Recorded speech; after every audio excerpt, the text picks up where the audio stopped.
Supreme court के जज पर जूता फेंकने का विरोध में राष्ट्रपति को ज्ञापन सौंपा गया। डीएम के माध्यम से लोकतंत्र पर हमला बताकर कार्रवाई की मांग। अधिवक्ता राजकिशोर पर सख्त कार्रवाई की मांग। कानपुर सुप्रीम कोर्ट के जज बी गवाह पर जूता फेंके जाने की घटना ने देश भर के वकीलों में गुस्सा पैदा कर दिया है। कानपुर में आज अधिवक्ताओं ने इस घटना के विरोध में राष्ट्रपति को संबोधित एक ज्ञापन जिलाधिकारी के माध्यम से सौंपा। अधिवक्ताओं का कहना है कि ये कृत्य लोकतंत्र और संविधान की गरिमा पर सीधा हमला है और दोषी अधिवक्ता राजकिशोर के खिलाफ सख्त कार्रवाई की जानी चाहिए। ये घटना बेहद निंदनीय है। सुप्रीम कोर्ट के न्यायमूर्ति पर जूता फेंकना केवल एक व्यक्ति पर नहीं बल्कि संविधान और न्यायपालिका की गरिमा पर हमला है। हमने राष्ट्रपति से मांग की है कि दोषी अधिवक्ता के खिलाफ कठोर कार्रवाई की जाए। अधिवक्ताओं का कहना है कि न्यायपालिका देश के लोकतंत्र की रीढ़ है और उसकी गरिमा से किसी भी तरह का खिलवाड़ बर्दाश्त नहीं किया जाएगा। अब देखना होगा कि गृह मंत्रालय इस पूरे मामले में क्या कदम उठाता है। अधिवक्ताओं ने एकजुट होकर सुप्रीम कोर्ट के न्यायमूर्ति बी गवाह पर हुए जूता फेंकने की घटना का विरोध जताया। अधिवक्ताओं ने जिला मुख्यालय पहुंचकर राष्ट्रपति के नाम एक ज्ञापन जिलाधिकारी को सौंपा। ज्ञापन के माध्यम से अधिवक्ताओं ने कहा कि ऐसी घटनाएं न्यायपालिका की गरिमा को ठेस पहुंचाने वाली हैं और लोकतंत्र की मूल आत्मा पर हमला है। उन्होंने कहा कि अधिवक्ता राजकिशोर द्वारा की गई यह हरकत पूरे अधिवक्ता समाज को शर्मसार करने वाली। अधिवक्ताओं ने गृह मंत्रालय से मांग की कि इस घटना का स्वतः संज्ञान लेते हुए दोषी के खिलाफ कठोर संवैधानिक कार्रवाई की जाए ताकि भविष्य में ऐसी घटनाओं की पुनरावृत्ति न हो।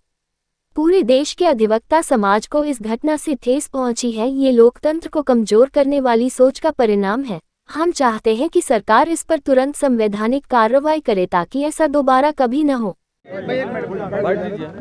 मेरा नाम सुरेंद्र कुशवाहा एडवोकेट है। आज हम लोग भारत के महामहिम राष्ट्रपति महोदय को संबोधित ज्ञापन माननीय जिलाधिकारी कानपुर नगर के माध्यम से देने आए हैं। भारत के मुख्य न्यायाधीश बी.आर. गवई साहब के साथ जो घटना हुई है उसकी हम लोग कटु निंदा करते हैं। ये घटना ये दर्शाती है कि भारतवर्ष में आज भी जो संघीय ढांचा है उसमें अगर कोई कमज़ोर वर्ग का व्यक्ति उस कुर्सी पर बैठता है तो कुछ ताकतें जो इस देश को विखंडित करना चाहती हैं वो उनके विरोध में कुचक रचती हैं। ऐसी घटनाओं का हम पुरजोर विरोध करते हैं और बी.आर. गवई के साथ कानपुर का अधिवक्ता कंधे से कंधा मिलाकर उनके सम्मान की लड़ाई में लड़ेगा। और ऐसे लोग जिन्होंने ये कृत्य किया है उनकी जांच होनी चाहिए कि उनके पीछे कौन सी ताकतें हैं जिन्होंने इस कृत्य को अंजाम देने में उसका सहयोग किया है। आज मैं महामहिम राष्ट्रपति से मांग करता हूं और गृह मंत्री भारत सरकार और प्रधानमंत्री भारत सरकार से मांग करता हूं कि इसकी सीबीआई जांच करा करके इसको दूध का दूध पानी पानी होना चाहिए कि एक कमज़ोर तबके का व्यक्ति, एक दलित समाज का व्यक्ति अगर भारत की मुख्य न्यायाधीश कुर्सी पर है तो उसके साथ ये कृत्य क्यों किया गया है। बार बार डॉक्टर बाबा साहब अम्बेडकर पर हमला किया जाना, बार बार उन पिछड़े दलितों और अल्पसंख्यक के अधिकारियों के ऊपर हमला किया जाना, ये बहुत ही गलत बात है, बहुत ही निंदनीय है। और साथ ही साथ जिलाधिकारी महोदय से भी मैं मांग करता हूं कि कानपुर में जितने भी दलित, पिछड़े, अल्पसंख्यक और कमज़ोर वर्ग के अधिकारी हैं उनकी सुरक्षा व्यवस्था सुनिश्चित की जाए, कहीं उन पर हमला ना हो। यही बात मैं कहना चाहता हूँ, यही मैं मांग करता हूँ। मेरा नाम श्री राम गौतम है। मैं वर्तमान में प्रत्याशी bar council of Uttar Pradesh का प्रत्याशी भी हूँ।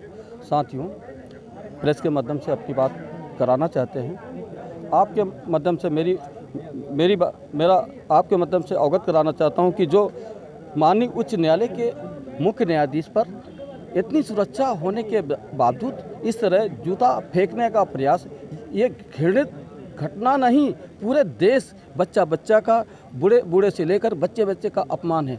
यदि उच्च न्यायालय सुरक्षित नहीं रहेगी तो आम जनता, आम नागरिक और अन्य जो माननीय उच्च न्यायालय और सेशन न्यायालय और लोअर न्यायालय के न्यायाधीश, उनकी सुरक्षा कैसे होगी।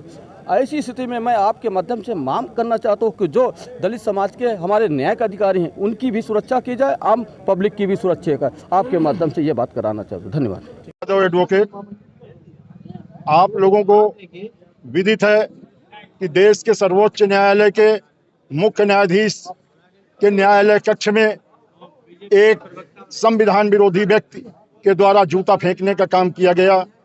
इस सरकार के आने के बाद आप लोगों ने देखा होगा कि पूरे देश के अंदर संविधान और संवैधानिक संस्थाओं के ऊपर एक संकट सा आ गया है। चीफ जस्टिस के ऊपर ये जो हमला हुआ, इस हमले के बाद इस देश के गृह मंत्री, इस देश के प्रधानमंत्री से लेकर के कानून मंत्री तक बिल्कुल चुप हैं। ये चुप्पी साधे हुए हैं।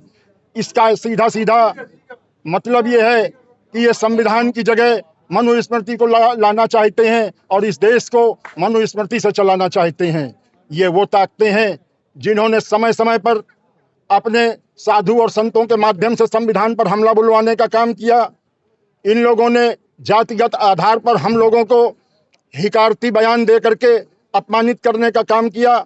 एक बहुत बड़ी साजिश एक PIL दाखिल करा करके की गई, जिस PIL का संबंध सीधे सीधे गृह मंत्री से था। पुरातत्व विभाग जो चाहे वो कर सकता है, एक अलग विभाग है, लेकिन भारत के मुख्य न्यायाधीश के सामने एक संकट ये इस बात का पैदा किया गया कि वो इस बात के लिए आदेश करें कि भगवान विष्णु की मूर्ति का निर्माण हो। जबकि अगर वो ऐसा करते तो अन्य धर्म के लोग, जैनिज, बुद्ध धर्म के मानने वाले लोग, मुस्लिम, पारसी, सारे लोग कहते कि हमारे धर्म स्थलों का निर्माण कराया जाए, जो न्यायालय की परिधि के बाहर है। इसके बाद उन एक व्यक्ति ने सनातन पर हमला नाम का एक नारा दे करके हमारे संविधान के ऊपर जूता फेंकने का काम किया, हमारे चीफ जस्टिस को अपमानित करने का काम किया। हम कानपुर के सारे अधिवक्ता, संविधान पर विश्वास रखने वाले लोग आज सड़कों पर उतर आए हैं और इस बात के लिए कि अगर हमारे देश का CJI सुरक्षित नहीं है तो हमारे जो माइनॉरिटीज़ के लोग हैं, जो हमारे अल्पसंख्यक लोग हैं, जो हमारे SC ST OBC के अधिकारी हैं, ये कैसे सुरक्षित रह सकते हैं। इसलिए CJI की सुरक्षा के साथ साथ इन सारे अधिकारियों की सुरक्षा बढ़ाई जाए। इस तरीके की पुनरावृत्ति न हो, क्योंकि देश अगर इस तरीके की पुनरावृत्ति होगी तो निश्चित रूप से देश गृह युद्ध की तरफ जाएगा और देश में गृह युद्ध को कोई रोक नहीं सकता है।